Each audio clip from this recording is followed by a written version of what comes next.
Welcome to another video. This one will give you a demonstration of Carousel container, and I want to show you how this functionality works. So let's get started. Carousel container can be found under containers, and then you've got Carousel container.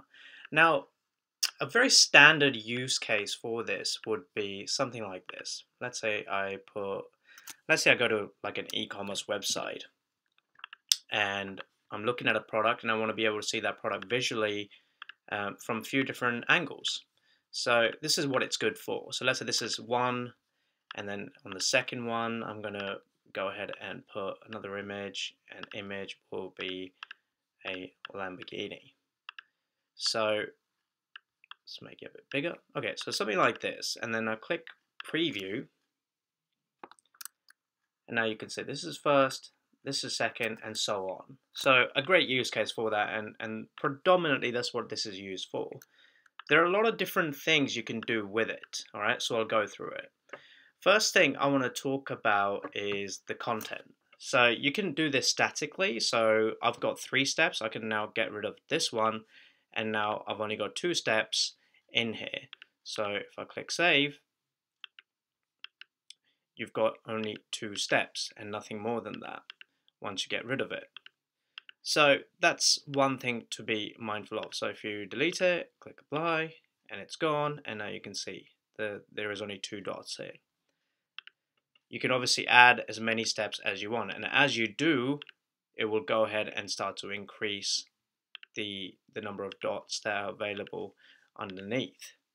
So that's the static version. Dynamic version can be, let's say you're dynamically syncing from Salesforce based on a pick list like this, and then if you save, preview, the amount of values in that pick list will dictate amount of different slides that you have. As you can see, I think I've got like 6 values, so they are now appearing 8 values. So now there are 8 dots to be aware of here, and that's what sync from Salesforce does for you. But sticking back to static, because I think this is where we'll show you all the functionality, what you can do is, let's say you've got a bunch of images and you want to autoplay. So I can do every 1 millisecond, this is going to change. So if I close this, save, preview, within 1 millisecond, will autoplay like that. Okay, so it's now going back and forth within 1 millisecond. Really, really cool. So that's that functionality. Let's close a couple of tabs here. So I'll set this back to, in fact, we won't autoplay now. You can allow arrows. So sometimes you may want to hide arrows and just enable autoplay. So you can do that. You can uncheck. You can also, the points available here, you could also show and hide them also.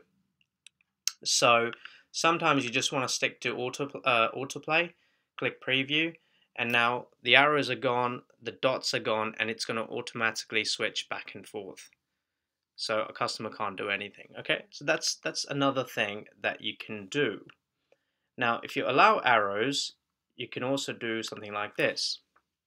If I go to content here in the interactivity, you can see obviously if you allow arrows or not.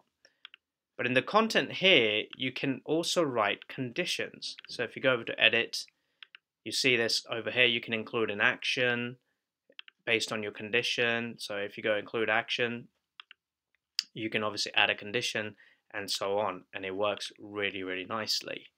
So these are a couple of the features, and then you can go ahead and do whatever you want at the end of the day. You can even add more steps if you want.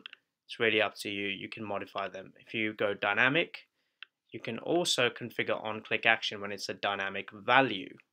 So for example, I'll put in value 1, 2, 3. You can say if condition equals 1, 2, 3, then you can go ahead and configure several different actions available based off that.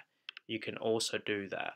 But that's the general overview of the Carousel container. As I said, mainly used to show many different angles for a specific e-commerce object or product.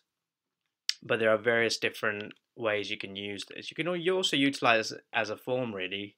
So you can put like field in here, and then go next, like this, and then within that you can put another form, and then on the last page you can do finish. Actually, I should show you that. So let's have a look.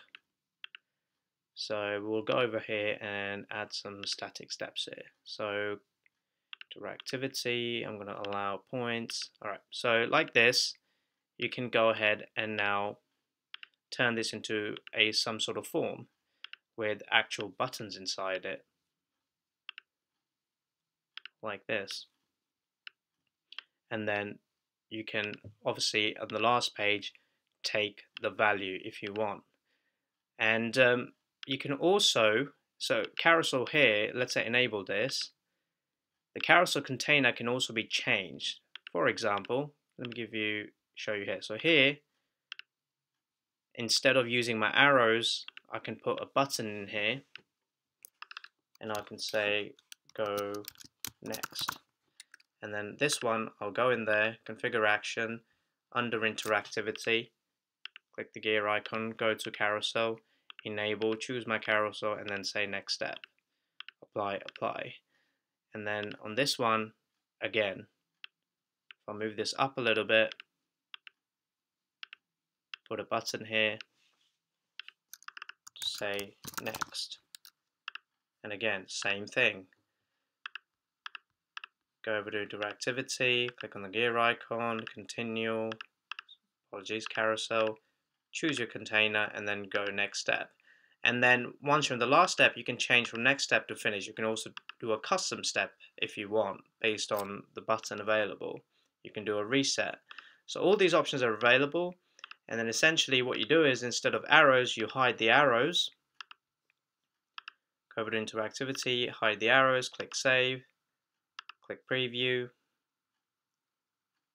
And what you'll find is I can go next, and then next, next, and next. And just like that, you can actually add your own custom buttons. So that's another great feature within the carousel container in itself. And yeah, and that's all there is to it.